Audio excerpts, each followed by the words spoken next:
Hey, it's Travis. Too many camp directors run just on gut feel. Our free Resilient Camp Blueprint Diagnostic is your dashboard for resilience. Take it today at camp.mba/Travis. Again, that's camp.mba/Travis. Is there anything you can do this summer that has a positive impact on staff recruiting for next summer? We definitely think so. This is CampHacker. Come find our show notes and our blog for camp directors and leaders at camphacker.tv.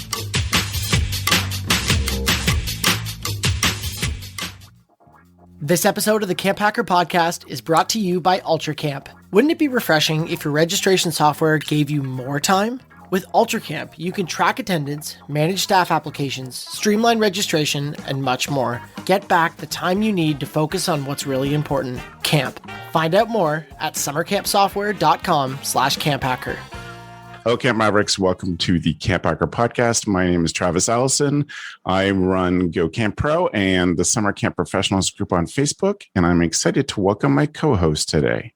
Hi, everyone. My name is Chris Hudson. I am a social worker and the camp director of Camp Highlight, an incredible, amazing sleepaway camp for children who have LGBTQ parents. Hi, everyone. Oh, so nice. Hey, Chris. And my name is Gabrielle Rail. I'm one of the camp directors of Camp Oro, which is an all-girls camp in the Laurentian Mountains of Quebec, Canada. And we focus on creating a positive female community, and we do that while speaking in French and in English. Hi, Gabz and Chris and Travis. I'm Neva Baltzell. I am the residential manager of the Madison Youth Ranch. We are part of the Florida United Methodist Children's Home, so I serve kids in residential foster care. Welcome back, Neva. It is a true pleasure to see you, spend time with you, and great to have you back on the CampHacker show. It's been a long time. Thanks for having me. You have a different job than the last time we spoke. You are making some impact with on some kids who need some major care in their lives. Do you have one quick lesson that you would share if a camp director was to have an experience, a work experience like yours? One quick lesson you'd want them to take from that experience? I think the biggest lesson in transitioning from a residential camp setting to this setting is to find the moments to sit and listen. As camp directors, we always are so busy. You're running around, you're trying to do everything, and finding that moment to just listen to what a child has to say, whether it's something amazing about their day or something ridiculous about their day or something really sad and scary about their day. And just listening without intention of responding is the biggest lesson I've learned in this particular setting. Amazing. I love that. Well, we're so grateful to have you, Neva. Thanks for coming back. Well, thank you so much for inviting me back. We want to, before we jump into the topic, we want to remind you that this CampHacker podcast is sponsored by UltraCamp. I know Matt has a little bit to say about that here at the beginning, but I also want to remind you that we would be super grateful if you left a rating or review, an honest rating or review for the CampHacker podcast. If you went to ratethispodcast.com/camp, and click the rating and reviews button, you can see a way that you can do that, and it'll spread out across the iTunes stores and the other different places that you can leave ratings and review. That's helpful to us. We are recording this in the middle of May 2021, and we've been watching the struggles of camp leaders who are having a hard time finding camp staff for the summer. And there's lots of deep and I think quite frank and honest conversations about why it has been such a struggle for camps this year. Obviously, a ton of it is related to COVID and not running camps, a lot of camps not running last year, et cetera. But I think that there are some lessons and some things we could think about now to make sure we're not in the same position next year. Things will, of course, be different next year. I spoke on the Camp Owners podcast last week talking about this phrase from a book that I've been reading. I've been reading Octavia Butler's Parable of the Sower. And one of her big philosophical things is that God is change and change is God. And I think the idea that change is God is one of those mantras for summer camps that we should just embrace and live with and understand that change will always be a part of this. But we can be smart about that and manage that in smart and intentional ways. So I want to talk about how we work now how we begin working now to recruit staff for 2022. There are ways to be smart about that in your communications, in the experience that they get as they sign on and arrive at camp and arrive for training, whether that's virtual or on site somewhere. There are things that we can do to make that payoff for staff recruiting for next year. So I want to talk about that today. I wonder for any of you, anybody's welcome to start. What are some of the things that you think about your staff's experience before your training begins? What are some of the things you're being intentional and thoughtful about the staff experience? Because I think certainly my thesis for this topic is that this staff experience for 2020 has a huge impact on your recruiting ability for 2022. So this staff experience for 2021 has a huge impact. What are some of the things that you do now to enhance or be intentional about the staff experience? Camp Highlight, we are really intentional about the community piece for staff. We just finished a round of hiring, and, this was like a setup for like 2 weeks before. We psyched up the returning staff. We're like, everyone post on Slack, like your favorite camp picture. And then our whole thing is like, get ready to meet your new best friends. Like, we have your new best friends. Like, everyone introduce yourselves on Monday. They've already been hired. They can't wait to meet you. Like, let's make the space inviting. So they left all these messages and stuff. And when the new people came in, it was like a party. They were all like, oh, it's what do you like to do? We have stuff in common, et cetera, et cetera. And so we really lean into building that community and really leaning into like, these are your new best friends. This is where you find like, we are curating, right? We're curating your best friends for you. All you have to do is show up here every year and you meet people who are going to be, you're going to know forever and are going to change your life. Like, why wouldn't you want to come back? Why wouldn't you want to bring your friends to have this experience? And we're really very goal-directed about that. As much as we are creating a fantasia for the children, the recognizing that creating the fantasia for the adults and the young adults is equally, in some ways, it's as important, if not more important. Yes. Because at the end of the day, if we're not able to hire people or retain people, we simply can't operate. Like it hinges on the fact that we're able to get so much goodwill. Lord knows we're not paying them enough. Mm-hmm. So, which we talked about in a previous podcast. But yeah, leading into the community building aspect of that is super intentional. And also, then I'll wrap up. As camp directors, me and the other camp director, we are extremely intentional about being there for the staff during the year. So if they are artists or designers and they have something on Kickstarter, we make sure that we donate to it. If they are having a show or a signing or something, we make sure we go. If they have a presentation, we make sure that we log on, just to reinforce the idea, like, no, this is not just something that we do in the summer. Like, you're a part of this family. So we're going to show up for you. Yeah, that's amazing. I think building on what Chris said is just making sure that you build in time to help them feel connected ahead of time, like really getting their questions answered about their personal safety and finding out from them what they need to be successful as they come into the camp setting. Again, pandemic has caused so much trauma for everyone involved. It really making sure they do that gut check before they get to camp so that you can know, or your leadership team can know, what staff need to feel safe and confident moving into those training periods, and letting them know that it's okay to have moments where they may be triggered by something that happens and that you're going to provide that safe environment for them to deal with those feelings. Yeah, I love that. Yeah. And I think for myself, one of the things that I pride myself in is setting expectations for our staff, front loading what's expected of them. And this summer, truly, I don't have that information for them. And so what I'm telling new staff members that are coming in is that usually, we do have a pre-interview guide. We do have set up conversations to get them ready to understand what their role is.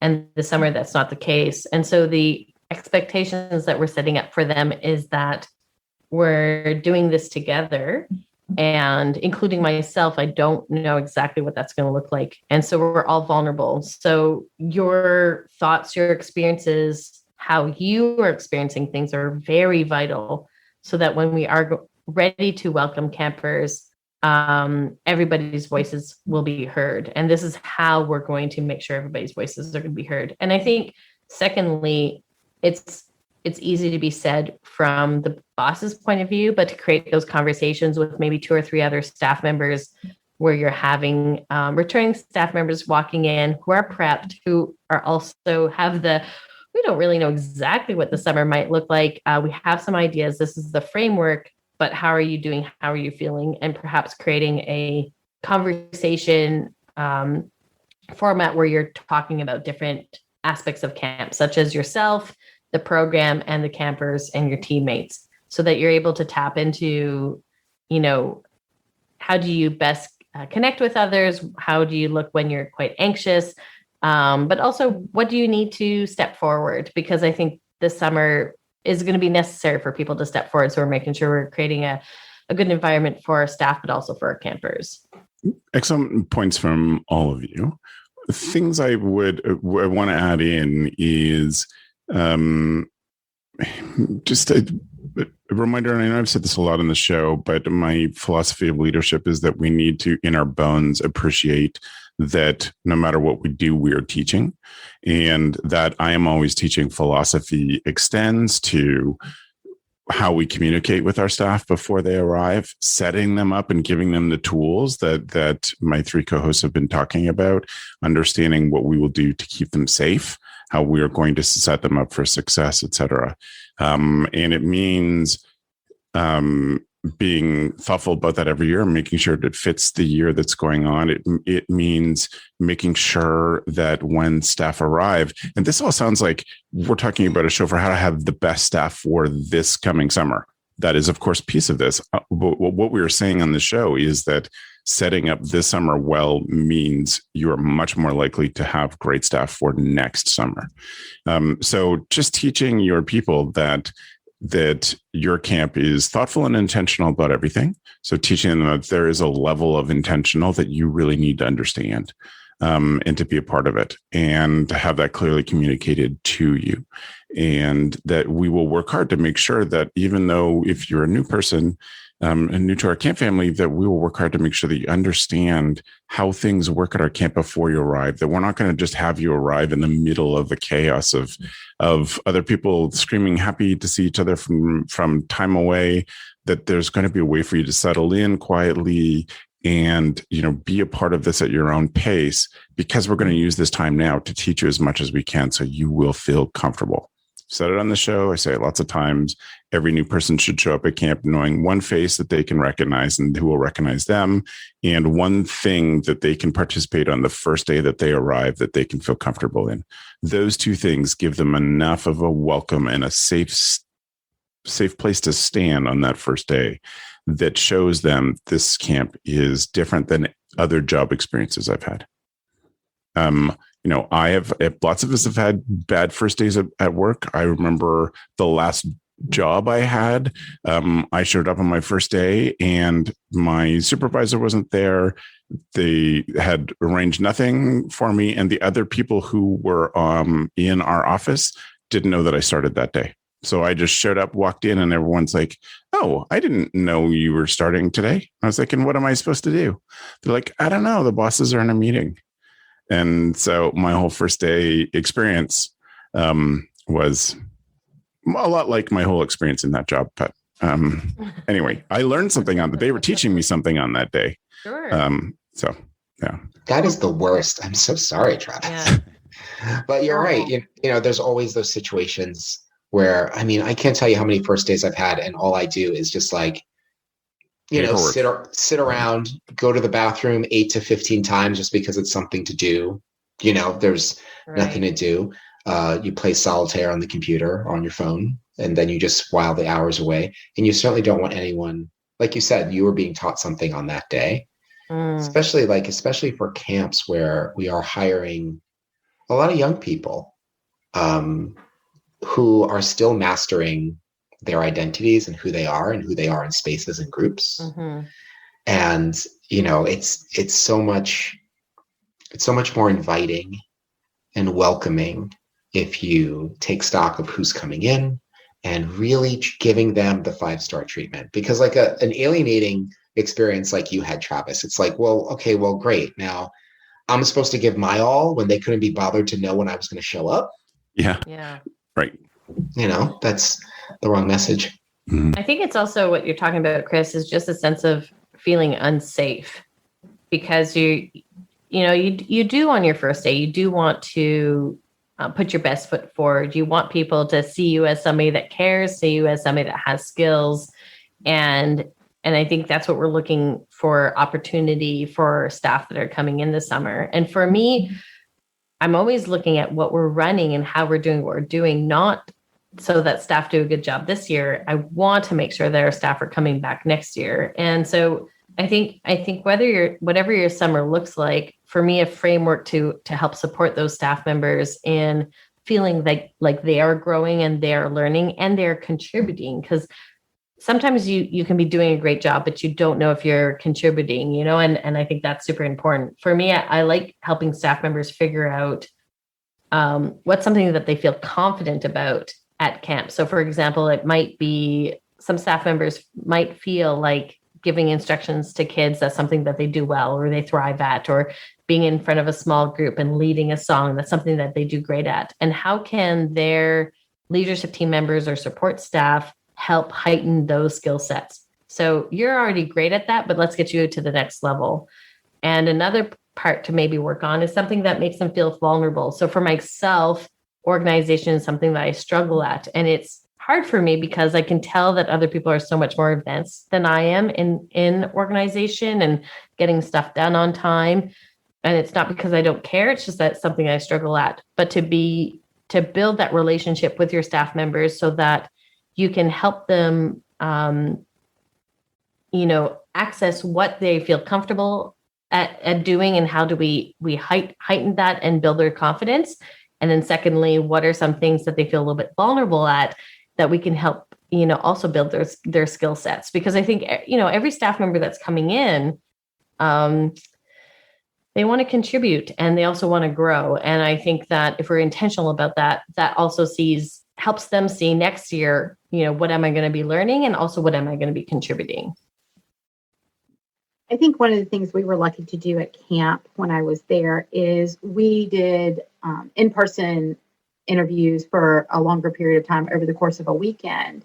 I know that is much more difficult in these times, but doing that allowed us to look at our new staff coming in and our returning staff and have the ability to kind of pair people up intentionally, that mentor-mentee relationship, except it was, hey, here's somebody that's going to be your person for this next week, 2 weeks, 3 weeks of training. And your only job is to every day sit with them at a meal and have a conversation. I don't care if you talk about camp. I don't care if you talk about football. I don't care what you talk about. But your only job is to check in with them every single day. Because that was our leadership team's job, right? Like our leadership team were tasked with, you have to sit with someone every day and check in with them, or multiple someones across the course of the day. But being really intentional in that made a huge difference, because we had 4 camps across our state, but people would work at one camp one summer and the next summer they would go to the camp their friend was at, and they would bring more friends in because they did feel that sense of community.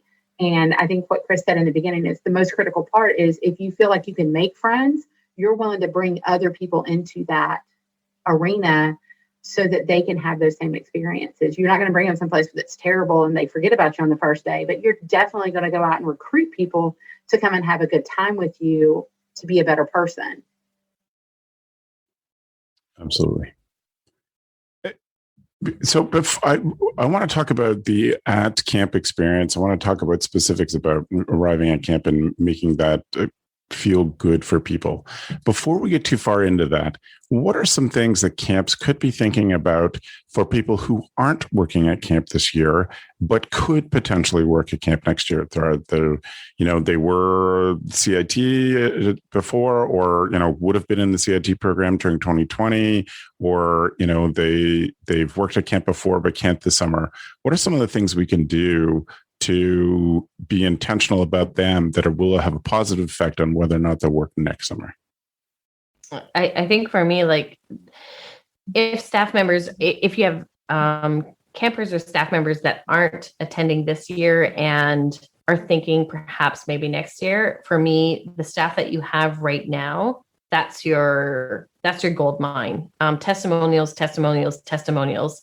is absolutely essential. And testimonials are hard sometimes. So giving a sentence that they can fill out and then create a compilation such as I made a difference when ... and have those sentences filled out, I think are really, really important. I think that we can give ourselves the space this summer to understand that we need quality staff for this year and for next year. And it is sort of it is the fun, it's the cool party. If you see those individuals talking about what they're doing and how excited they are about it, you want to join that team as well.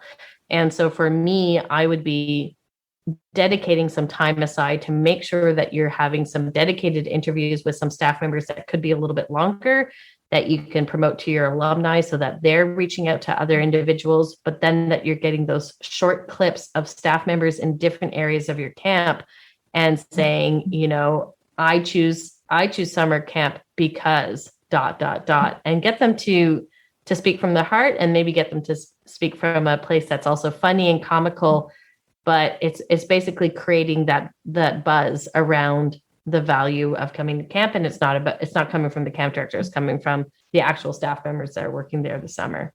And so smart, because hardly any camps get testimonials from the staff about what their staff experience is. Some do it, January, February, when they're starting to get sweaty, but they're not thinking ahead to these things. Thinking about camper recruitment, but we have to apply as much intentionality to staff recruitment, because Totally. if we don't have the great staff, then we don't have great campers, and we don't have the program that matches the promise. And it's also camper recruitment. When you see your awesome staff members saying the things of why they enjoyed camp, you want to come back as a camper because eventually you would like to be that staff member. So it really does all tie in. So if we're camp directors that are thinking, I really need to get kids, I don't have the time and space to get staff members, I will, that's tomorrow's problem, not today's problem. This, getting staff and promoting it online in a fun and awesome way gets campers, because they're like, I want to be that person, it's a 2-in-1. And if people are looking for good examples, they should check out the 2021 Thanks to Camp campaign videos that Gab did, which are brilliant and fit this exact model. I was just going to say what Gab's already said. She said it first, and she said it more eloquently. But I think given the time, if you are setting your sights on summer 2022, this is a great time. If your camp is operating this year, it's a great time to actually take some time and get footage of your staff doing what your staff does. And like Gab said, getting interviews, and if you could, this is just a suggestion. I'm just pitching from the top of my head. But if you were able to get enough staff testimonials and edit them, spin them down into a series like that you could release over social media, drip, between, July of this year straight through to February and March of next year when we do all our hiring, there are people who are sort of like, oh, I don't know if this is for me. If you were releasing something on Instagram, like once a week, every other week, once a month, even, you might get people interested. I mean, I can tell at Camp Highlight how many people begin applications. I can see exactly how far they get and where they drop out of doing it, and if they return and when. So for every successful application, there's about 12 people who start one. And I don't know why they stop. Sometimes we reach out, sometimes we don't, but clearly they are following us somewhere. And so if they were able to get this constant information about how great it was to work at a camp, like what does it do for me? And you could sort of lay that out. And again, like you said, Travis, not in February when we're all desperate. And there is an air of desperation around camp directors around that time in their communications to the public about really looking for great people. And I know because we've been there. And starting early, it just makes sense, especially this year, not for nothing, we've all had a long year to think if you didn't operate last year.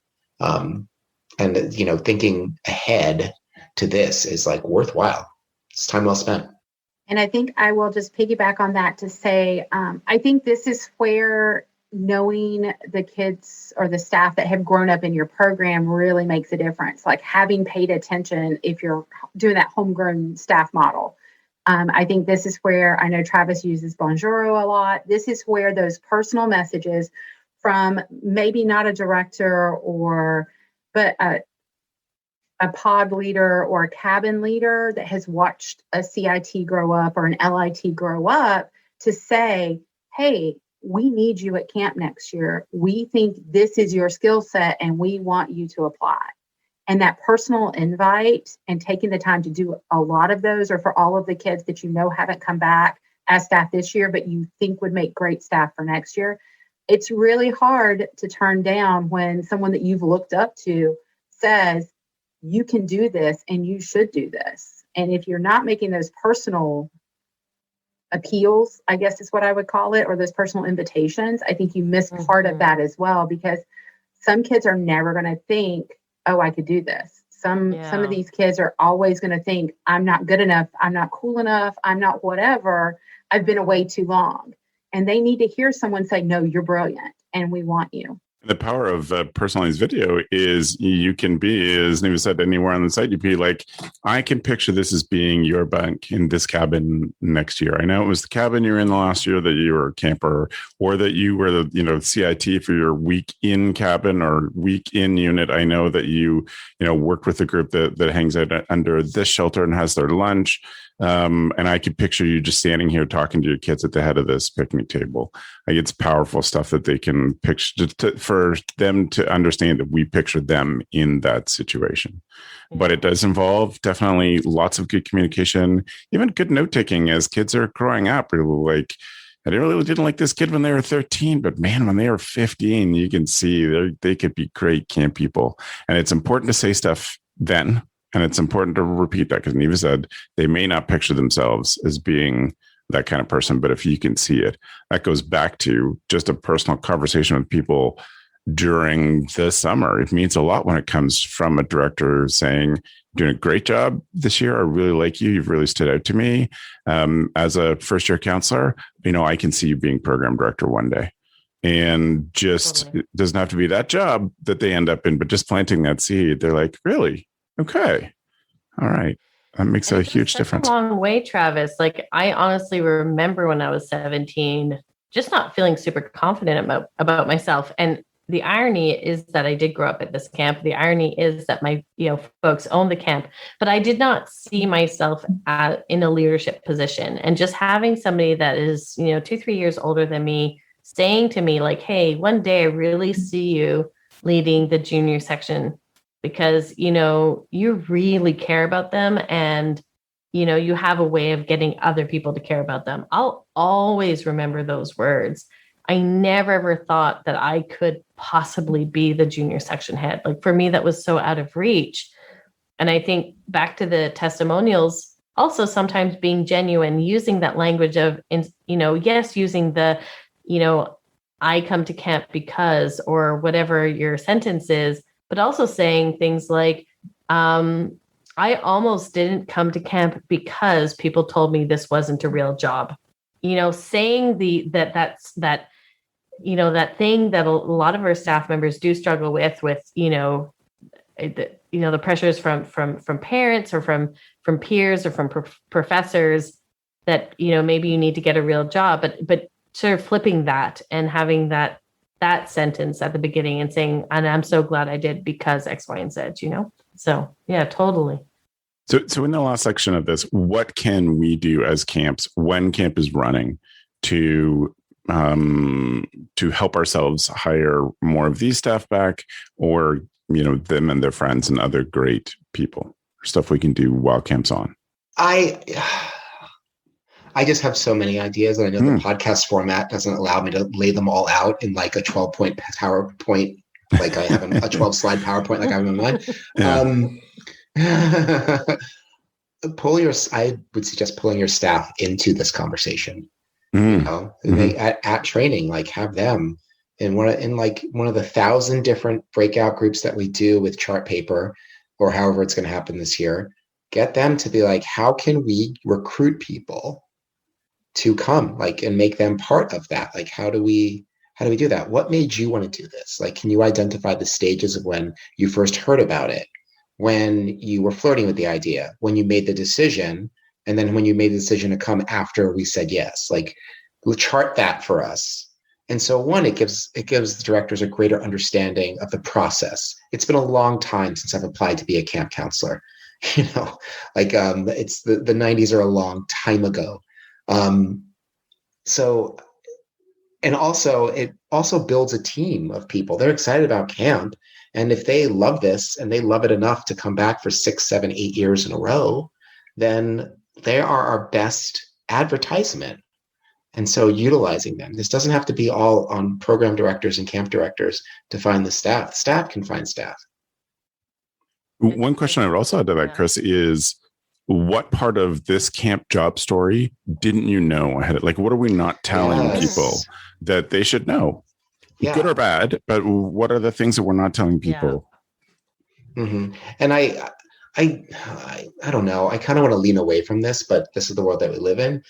Like, there's a lot of discussion about like how you put camp on your resume and how you use camp as a stepping stone to get elsewhere and do other stuff. That's a little transactional for me, but I understand it. It's the world that we live in. I would love to say that just do this because you're going to feel great, make other people feel great. But, if there's a practical consideration for people, that's something that you can identify. And also asking people, what responsibilities would you like to take on here that you'd want to put on your resume? Like, help us figure that out for you. Like, we're on the same team, so let's figure that out together. That's helpful. And as well as a simple act of, what job do you want to hear in the future? Like, skills, totally the skills, but what job do you want to apply for next year? If they hear that question in the last 2 weeks, it plants a seed that can help. Gabby, you look like you had a thought. Oh, I was just thinking, with Chris's suggestion, before you do that, maybe bring in, alumni talking about what they learned about camp and how it's so applicable to their jobs. I constantly get messages from my previous staff members and leadership team members who are now engineers or CEOs or, full-time parents that are talking about how camp has prepared them for what they've done and how they feel so confident because of camp. And having that piece come before asking our right now staff members. Sometimes our right now staff members don't realize the life lessons that they're using, but when they hear it and they can practice it, then they can really sort of run with it. But having those testimonials either via video or letters that you can read out to your staff members, I think plants the seeds that camp is something that has a lifelong positive impact. And sometimes when you're doing it, in the moment, it's good for you at the moment, but you don't know that it's actually having that long-term, life skills that we're all gaining. So bringing in returning staff members and sharing their testimonies helps with that second piece that Chris was talking about. Can I add something just because this really worked for us? I don't know if this fits, but parents, we reached out to parents this year. And the pitch was, listen, we're having trouble staffing camp. Who do you want to watch your children? And they did all the screening. Smart. Yeah. And I tell you, we hired 4 people. 4 of the 5 people that we hired in this last round were all referrals from parents. And they were pre-vetted. So and they were pre-vetted because we asked the parents, would you want this person? Are you okay with this person watching kid? They're like, absolutely. I'm like, not for nothing. You know the deal. You know the deal. And you know us. So that's been really great. Utilizing the parents has been really great. And then being able to utilize their positions. The 4 of the 5 people that we hired in the last round, they were all university students. And the parents in question were either deans or worked at the university. Like they just had access to them, and access that I would have to push in to get. I don't know if that fits into our thing, but I feel like we're talking about. It's great. Yeah, totally.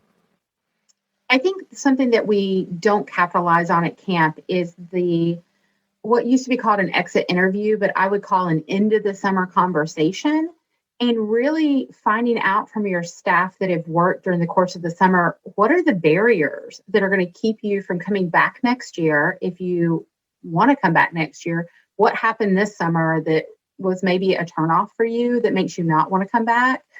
And what do you think are the barriers for people coming into the camping world? Because we know that pay can be a barrier. We know that we are not always the best at finding diverse people to work at camps.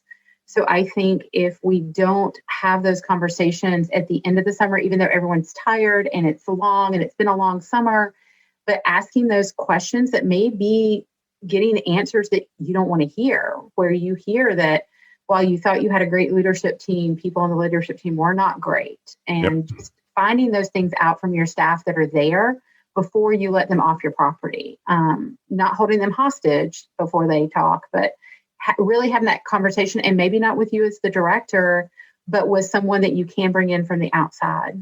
Excellent. Neva, I think that's a great place for us to leave it for today. So thank you to the three of you for sharing amazing ideas. I'm grateful. Before we switch over, I want to take just a second and thank UltraCamp again for being a sponsor of the CampHacker podcast. We're always grateful for their support. And I want to just encourage you to think about what UltraCamp can do for you. You know that you got into this job so you could make a difference. You know that getting caught up in the busy work takes you away from that part of your job, the impact in the working with people. And so UltraCamp offers a great way for you to get back and focus on those things because they can save you some time. They can help you focus on getting out of your computer and getting out to working with kids. You can automate the billing. You can make your part of the registration process simpler for you. You can think about using how a good data management system will help you manage your hiring process. Good topic for today, because UltraCamp includes stuff like the integrated background checks, and it makes things simpler for you to communicate with your customers and even your donors as well. If you're a CampHacker listener, you can get free setup with UltraCamp if you're switching over to them, just by simply reaching out to them and talking with them. They'd love to show you a future where you can have time to get back to what's really important, the impact that you make at camp. So please visit their website at summercampsoftware.com/CampHacker and set up a time to chat with them. We thank you, UltraCamp, for your sponsorship of the CampHacker podcast. This means that we are ready for our tool of the week. Tool of the week.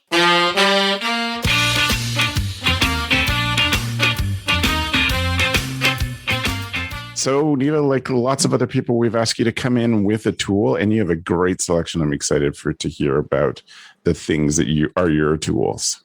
Yes. So I, over the course of the pandemic, was in our cottage with our kids a great deal because we, of course, like many people, had COVID and had staff out with COVID. So I have these little $5 games that are a new twist on old favorites. Flip. It has a light side and a dark side with some great variations. Monopoly Bid, Monopoly Deal. They take about 3 minutes to learn. All of the kids can learn them. They're super inexpensive.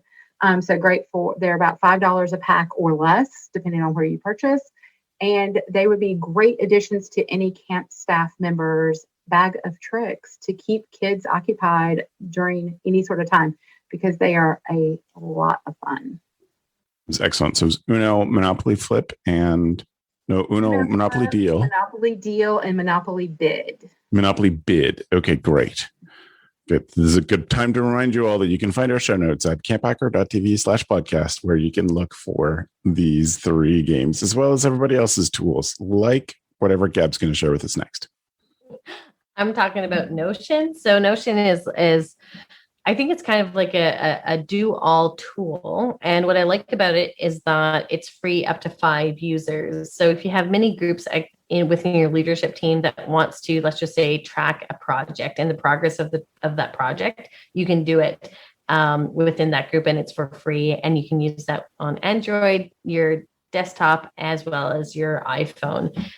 Why I enjoy it is that you can upload visuals, so images to help represent what tasks you're going to be doing. And then you can put in timers for certain tasks that you need to get done and on time and who's going to be doing that. So for maybe some mini projects that you need to do at camp, I find Notion really, really cool in tracking those projects, but there's so many things that you can do with it. I've yet to like unlock all of them, but it's a free app if you're 5 users or under. And if you go a little bit above, it's $4 per month per user. I'm finding it really, really cool. And I'm realizing there's more and more things that you can do with Notion, sorry. I use Notion for an idea that was introduced to me on the CampHacker podcast in one of our first years. Dan Weir talked about how important it is to take notes from phone calls when you're talking to parents or talking to interviewees, etc. And I use one of the little databases in Notion to set up an entry for every person, and then every time I talk to them, I make a note from them, so I can check my phone calls by date or phone calls by person to see what notes I've taken from those. And I think it's one little use of it that I've found really useful. And I organize my role-playing games in there. Chris, of course you did. Of course you did. I was just looking at this. It looks intense. It's like project management software. Yes. Note-taking software and project management and database. It's Notion's problem is that it can do so many things that alone is intimidating. But I mean, just the website alone, I looked at it for 3 seconds. It was intimidated and quickly closed it.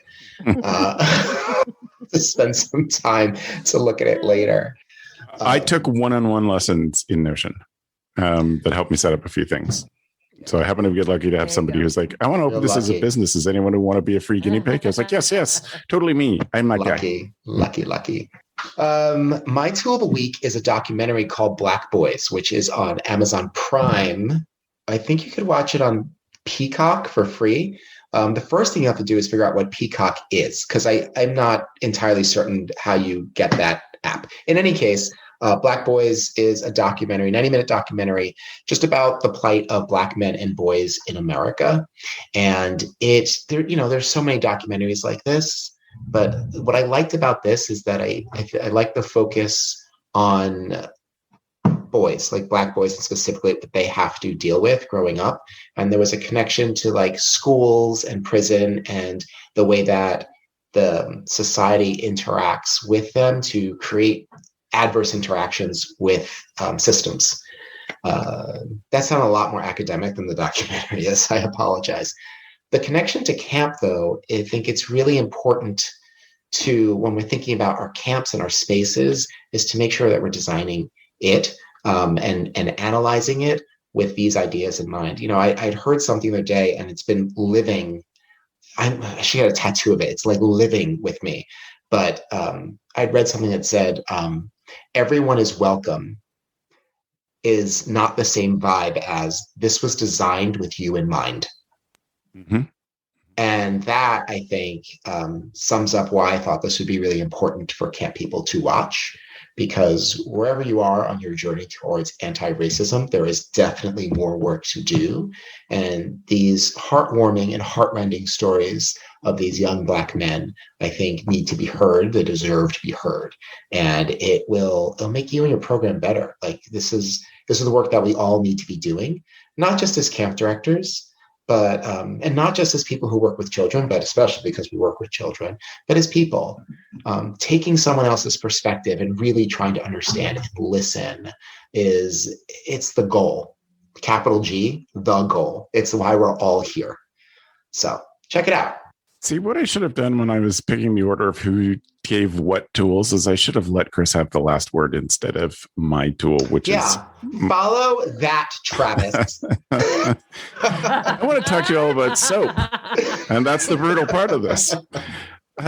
Well, sorry, Chris. I even knew what you're going to talk about, and I still didn't have you finish us off. It's fine. Okay. I have... thinking about opening camp and getting camp ready, etc.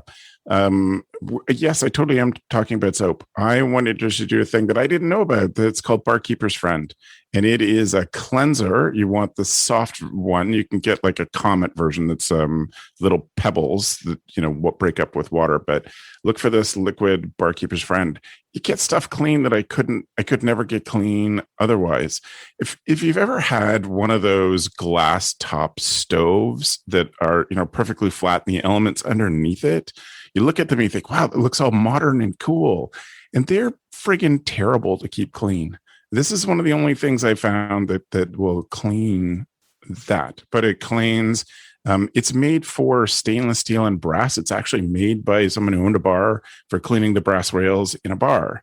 But it also works on other surfaces as well. It's a great little cleaner. It'd be one of those things that I would have in my special kit that I only told select people about, because it's not cheap, but it's really incredibly effective and really good cleaning. So check out Barkeeper's Friend. If you go to camphacker.tv/podcast, you can look up the show notes for this show. And you can find a link to this and the other things, including the very important documentary that we should have finished with the Tool of the Week section with. Honestly, I think look at the quartet of recommendations we made. We're just taking care of you, listener. We're trying to make you covering it all, to make you productive, trying to make sure you have more fun, trying to make sure that you're living in a more equitable world. Between the four of us, we really covered bases. So we did. I'm satisfied with the work that we did. So I want to thank everybody for sharing their wisdom with us today. I really especially want to welcome Neva back to the show and thank her for making time for us today. It was wonderful to have you back. So much fun. Thank you. You're most welcome. Most welcome. So great to see you. Neva, if people want to follow up with you or have any questions, how can they get a hold of you? Sure. They can contact me via email, nevabaltzell@gmail.com. I keep it simple.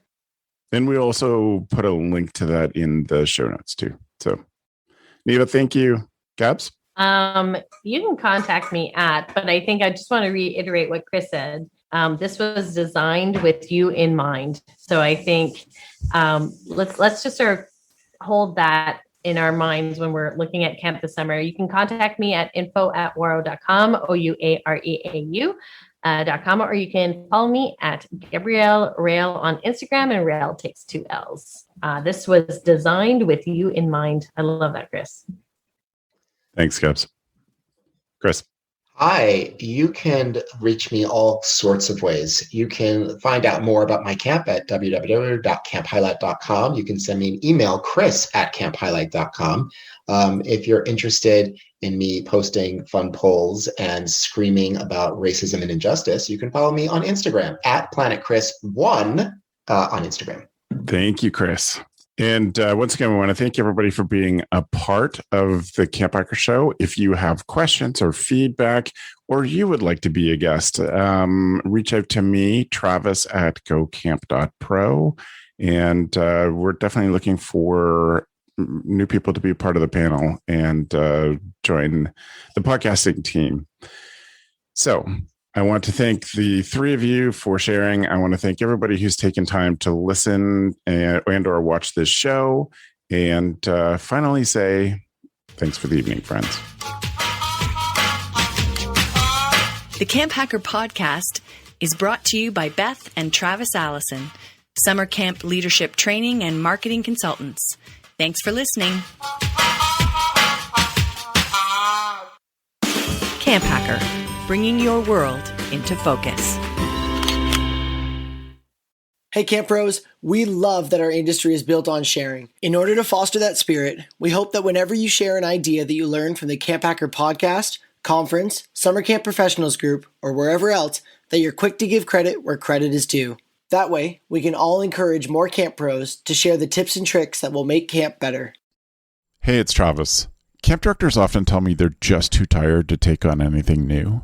That's exactly why my free Resilient Camp Blueprint Diagnostic exists. It doesn't add work, it shows you progress. Quick, free, repeatable, you'll know if your systems are paying off without the guesswork. Try it today at camp.mba/Travis. That's camp.mba/Travis.